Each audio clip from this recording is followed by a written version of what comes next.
won't he do it? He said he would. Fight your battles for you, they gon' wonder how you sleep at night. Won't he do it? God, yes, he will.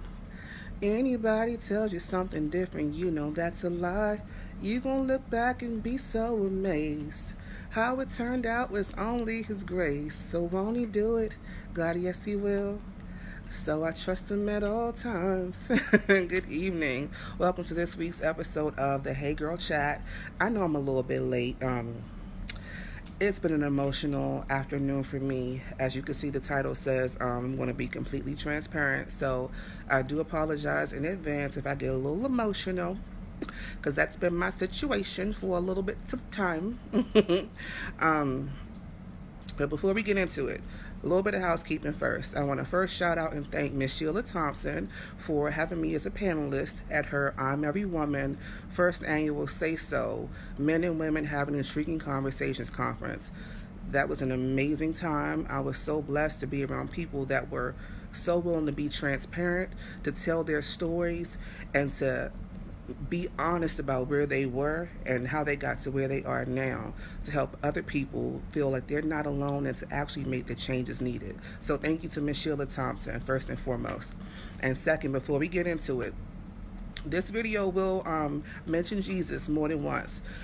Whether you share the same faith as me or not, I do encourage you to watch the entire video to the end, because my faith says that I can't judge you. I'm not qualified to judge anybody on their religious beliefs or lack thereof. I'm supposed to meet you where you are.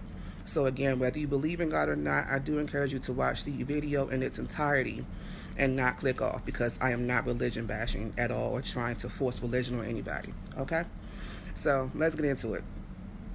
I'm going to tell you my story about how purpose meets availability. My mother had me when she was 16 years old. So I grew up in a house with my mother, my grandmother. My grandfather passed away a couple of years before I was born. My 4 uncles, and my father and his family lived literally like 2 blocks away, 3, maybe 4 blocks away, like right around the corner. So I had all these people. I was the baby, only baby. I had all these people telling me, you're so smart, you're so pretty, you're so qualified, this is what you want, this is what you like. Just constantly validating me and telling me who I was, giving me purpose, giving me life, just everything. So as an adult, when I grew up and got out of the house, I didn't have that anymore. So I was looking for that from other people. I was seeking that validation, seeking that purpose from men mainly. So I got into relationships looking for a man to say, you're good enough, you're pretty, you're smart, you're this, you're that, rather than doing that for myself, because I didn't know how. But let's take it back for a minute. When I was about 10 years old, I was super smart. I was, involved in a lot of activities and stuff, but I always got in trouble for 2 things in school. Some things never change. My tardiness and for talking too much. Everybody wanted to talk to me and I wanted to talk to everybody else. And then also, I used to teach Bible study in like the common area in junior high school. I was just always talking all the time, right? So there was something called phone friend. And I would call phone friend every day after school. Even though I had friends, I had my best friend and everything. I was in marching band. Shaw, shout out to Shaw. I would call phone friend every day after school, and I would talk to phone friend and tell phone friend all my secrets, my little crushes and stuff. So one day I called phone friend, and this Chinese carryout answered the phone, and she was like, "Chinatown carryout, how can I help you?" And I was like, I'm calling for phone friend. And she was like, "Wrong number," and hung up the phone on me. So I called it back, and she was like, "Chinatown carryout, how can I help you?" And I was like, I'm calling for phone friend. She said, "Do not call here again. You call here again, I call the police on you." I was like, Now, before I go any further, if anything that I say resonates with you, please hit the thumbs up, the heart, the laugh, whatever. Please feel free to comment. I want this video to be interactive and invite people to this video, share it, whatever. Please. So, phone friend is closed. So my mother was like, "Baby, look, don't call phone friend no more. I don't want them to hurt your feelings, Please leave phone friend alone." So I was like, "Dang, that was my buddy." But it's all good. So flash forward. I'm 20 years old, 19, 20, and I meet this guy, and he's a bad boy, total opposite of what my family wants from me, and I fall in love. And he's validating me left and right. You're this, you're that, you're this, you're that. I was like, oh, just what I need. Somebody to tell me who I am, what I want, what I like. This is what I need. So I got married, and it was a verbally abusive relationship. He cheated on me. First time really being in love, and he cheats on me. So I leave him, and I go back to him, and I was like, I feel stupid. I feel really, really stupid. So I told him, I said, listen, I'm leaving in on my birthday. I'm going to leave you, December 31st. I'm going to leave you. I'm not going to deal with this because I don't deserve this. I could have cheated on you multiple times a long time ago, but I never did. So I left him, and I moved in with my grandmother. And I had 2 jobs, working 7 days a week, trying to make ends meet and pay off my marital debt while I was going through my divorce. Broken, crying every day. So I moved out, got my own place, and I said, God, I'm getting sick every 3 months. Every 3 months I have a cold because I work 7 days a week. I have no days off. And sometimes on Saturday and Sunday on my weekend job, my relief wouldn't come. So I'm working 8 hours Monday through Friday and 16 hours on Saturday and Sunday. I'm exhausted and I'm constantly sick. So I said, you know what? I'm going to step out on faith and I'm going to quit my part-time job. So I crunched my numbers and I said, okay, after I get paid, I'm going to have $2 left every 2 weeks. I can pay my bills, I can go grocery shopping and put gas in my tank to last 2 weeks exactly, to get me to and from work. Don't go anywhere else. Don't go out, no nothing. So I said, I'm stepping out on faith. So I went to my full-time job and I typed pray in a 16-point font and printed it out 8 times, and I taped it all over my cubicle, on my mouse pad, my keyboard, my monitor, the little mail slots or whatever, taped it everywhere. And this gentleman called me up. Stepped out on faith now. One job, barely making it. This gentleman called me, a colleague. He said, send me your resume. I was like, okay, what job is it for? He said, send me your resume. I was like, okay, you're pushy. Sent him my resume. And he called me up. I got an email the same day, as a matter of fact, from a young lady. She says, come to this address in the hood for a job interview on Monday. It's supposed to snow. Come to this place on Monday in the snow for this interview. So I responded back and I said, hey Chris, hey Sharon. So I responded back and I said, okay, I'm going to come, but what job is it for? She said, do you want the job or not? So I said, yeah. So I went, high heels on, 4-inch heels, suited up, go to this building in the hood, apartment building. I was working for a housing finance agency, and I'm at an apartment building in the hood, suited up in the snow. So I get there, and I'm sitting in a fold-up chair, in this hallway, the Candyman hallway or whatever, sitting there what the heck am I doing? But, I'm trusting, I'm stepping out on faith. It is what it is. So I go into the interview, and the person that in it was 2 people, the property manager and another young lady. And the other young lady happened to be the vice president of the company. She says, why are you here? I said, well, my colleague, Eldon, he told me to send him my resume. I did that, and I'm here for the job interview. He said, you know what you're interviewing for? I said, no, I'm just trusting him. She says, well, it's to be an assistant property manager. I was like, I'm way overqualified for this mess. I was like, oh, wow. Well, I'm here. She said, well, you're way overqualified for this job.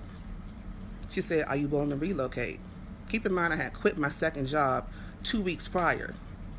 Are you willing to relocate? My old position is open in Richmond, Virginia. I said, well, shoot, it's just me. I'm divorced now. I don't have any children, so I could just pick up and go.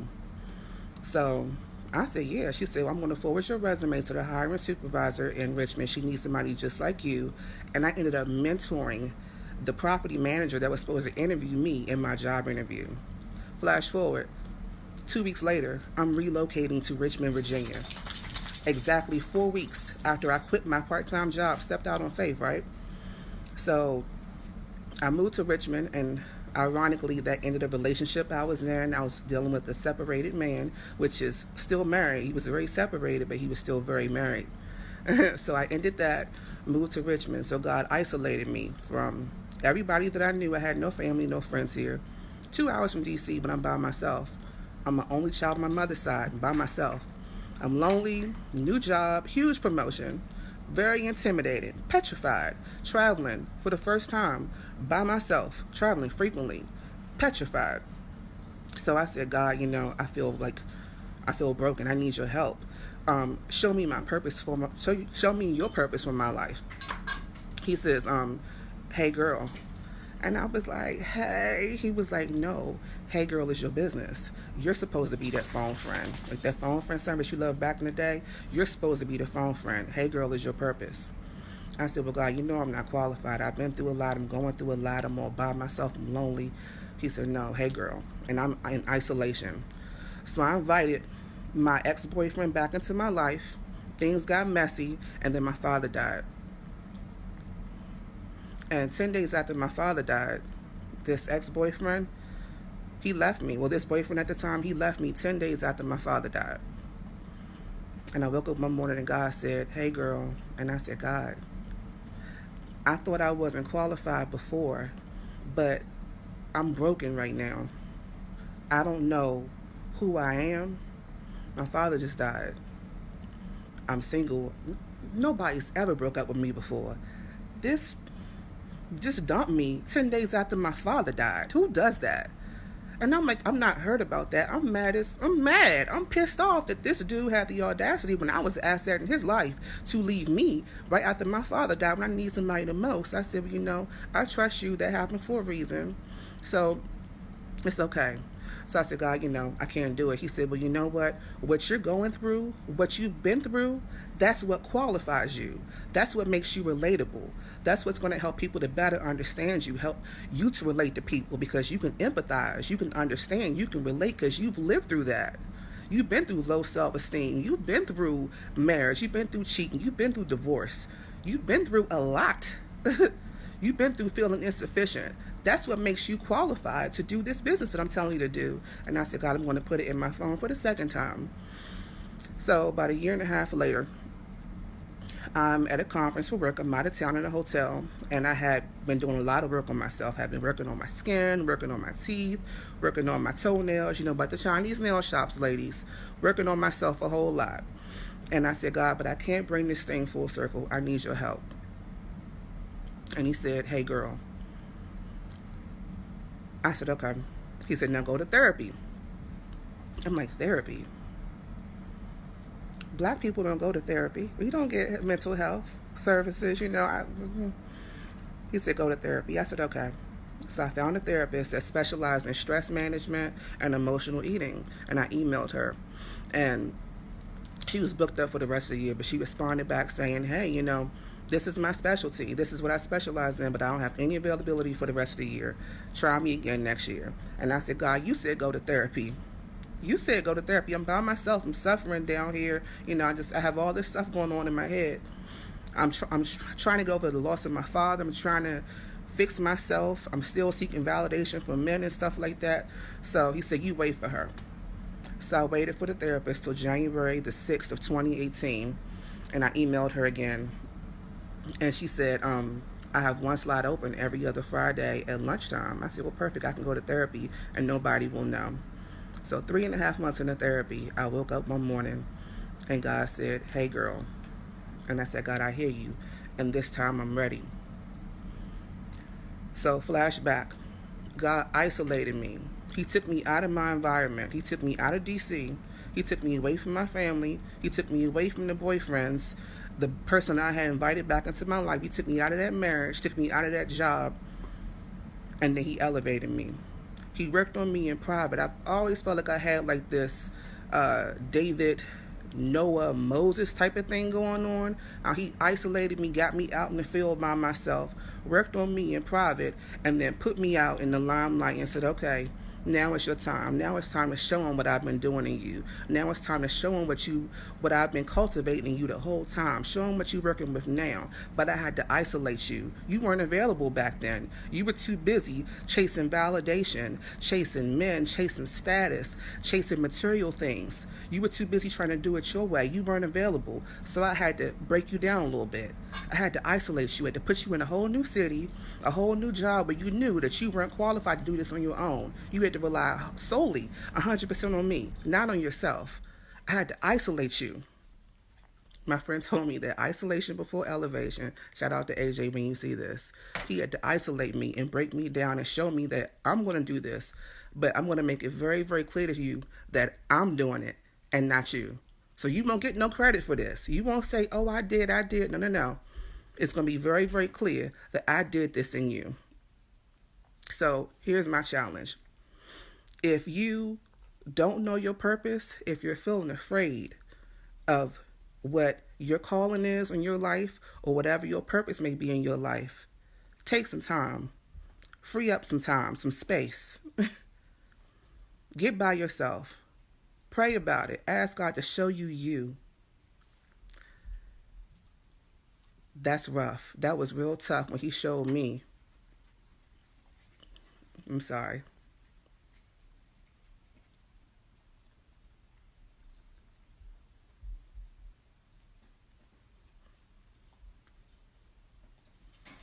It's hard when you finally start to see yourself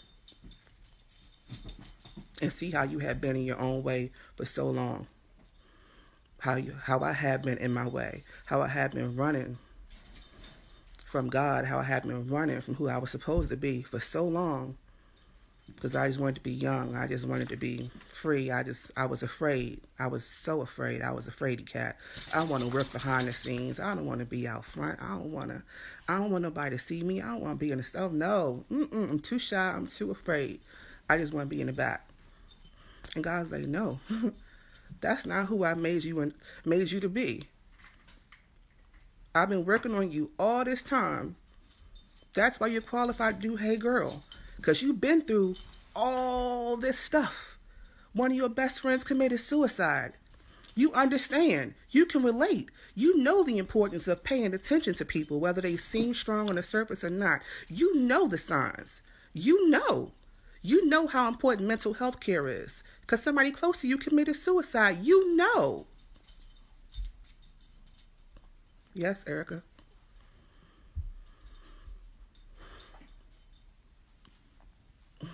I'm sorry, I'm so choked up. I had planned a happy, fun, relevant video this week, but I couldn't. I couldn't come on here and lie. I couldn't come on here and fake. And I had to be real. I had to be transparent and just tell you that your purpose will come once you make space for it. Once you're available. Whatever it is, stop running. Don't be afraid. Give yourself permission. Sign your own permission slip, because there's so much freedom in being who you really are. And it's so funny. It's not funny. It's God, as a matter of fact, that ever since I decided to finally listen and pay attention and trust God and step out on faith and walk in my purpose, how the opportunities are coming. And I keep saying, who, me? Me? No. You sure? And Charvette Mitchell, when you see this, Hey Girl, she posted a flyer today saying I'll be the MC for her conference in about 4 weeks. And I had been in a meeting and a couple other things for hours, and I came out and I saw the post and I saw these notifications and stuff like that, and I'm like, I'm petrified. I'm qualified, but I'm petrified. So of course God gets all the glory for that, but again I'm like, who, me? And God's like, yeah. So it's time. So I challenge you to not be afraid, to step out into your purpose, to really take a look in the mirror, evaluate yourself. What do you like about yourself? What do you dislike about yourself? What do you want to fix within yourself? And start working on it. Start leveling up for yourself, not in comparison to nobody else.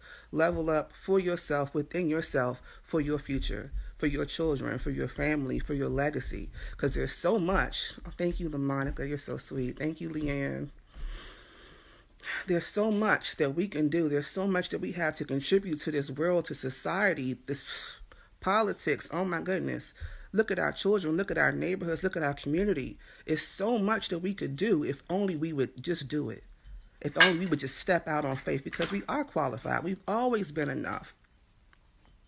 So I just want to share my story this week, and hopefully this encourages somebody. Again, please share. If any of this resonated with you, if any of it hit home, please share.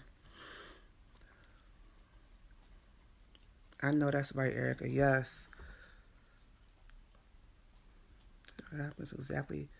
I'm so happy that me sharing was helpful.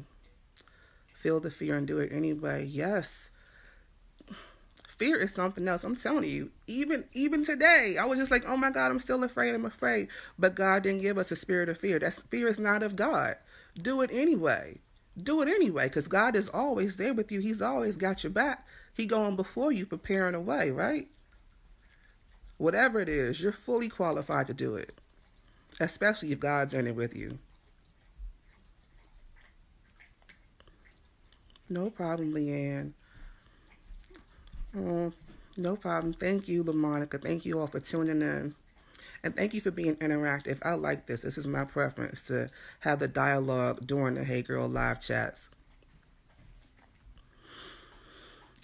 All right.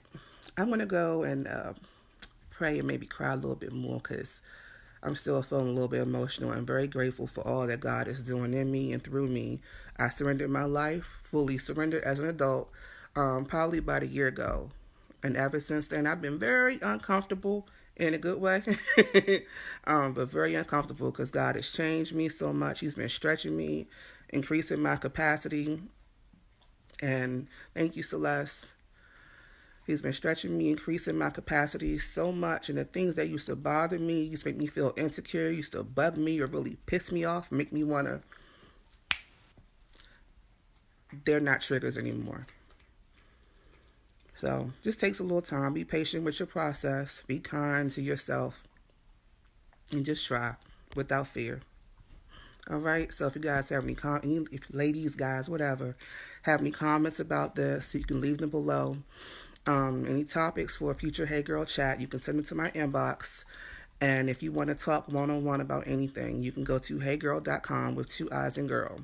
Otherwise, I will see you all next Thursday at 7 p.m. with a happy video. Okay? All right. Have a good one. Bye-bye.